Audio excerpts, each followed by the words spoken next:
Hello बच्चों, let's see the question. The question says that in order for gene therapy to be most effective, genes should be inserted in. Okay, अगर हम बात करें gene therapy technique की, तो during this process हम जो jeans है उनको कहाँ पे इंसर्ट हमें करना चाहिए. फाइन, हमारे पास options given, that is WBC, white blood cells, RBC and stem cells. Fine. तो अगर बात करें first of all the key concept for this question, हम कह सकते हैं यहाँ पे जो की कंसेप्ट यूज हो रहा है for this question, that is simply the gene therapy. Fine. तो gene therapy here is the key concept. चलिए जानते हैं what we understand by this term, that is gene therapy या टेक्निक क्या है. एग्जैक्टली टेक्निक क्या होती है? So we can say it is a technique in which what we do, we correct the defective genes. यहाँ पे हम correct करते हैं डिफेक्टिव जीन्स को. फाइन. तो जो भी डिफेक्टिव जीन्स है, we are correcting here. Why?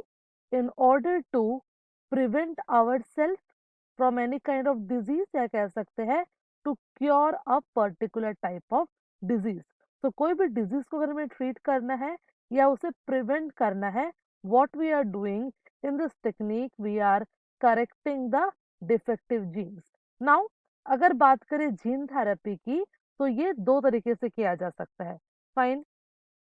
जो पहला टेक्निक है, what we can do, we can replace the defective gene with the new one और विद द हेल्दी वन. तो यहाँ पे हम रिप्लेस कर रहे हैं डिफेक्टिव जीन को विद द हेल्दी जीन. तो ये हो गया पहला method by which gene therapy could be achieved. अगर बात करें second way by which we could do it, तो इसमें हम इनएक्टिवेट कर देंगे. ओके, तो जो भी डिफेक्टिव जीन है उसको हम यहाँ पे इनएक्टिवेट कर रहे हैं. so these are the two ways by which we could carry out the process of gene therapy. Okay, now इस जीन थेरेपी के हेल्प से हम काफी सारी डिजीज को क्योर कर सकते हैं.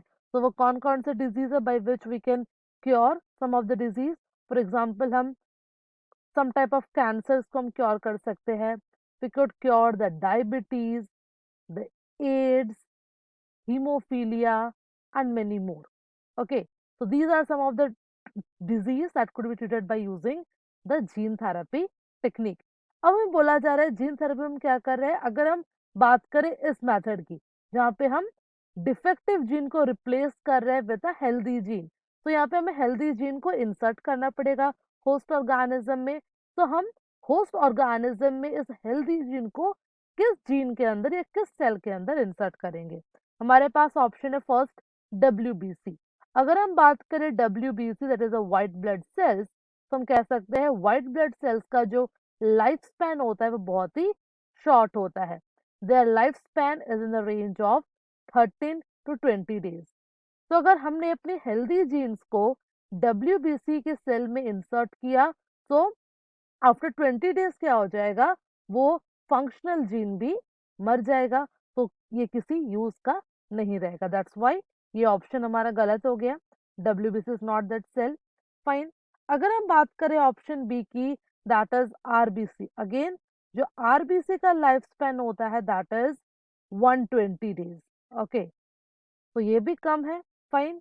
बट अगर हम बात करें option C, that is stem cells, तो in case of gene therapy जो मोस्ट कॉमन सेल यूज किया जाता है for the insertion of the healthy gene is the stem cells. Why? इसके दो रीजन है.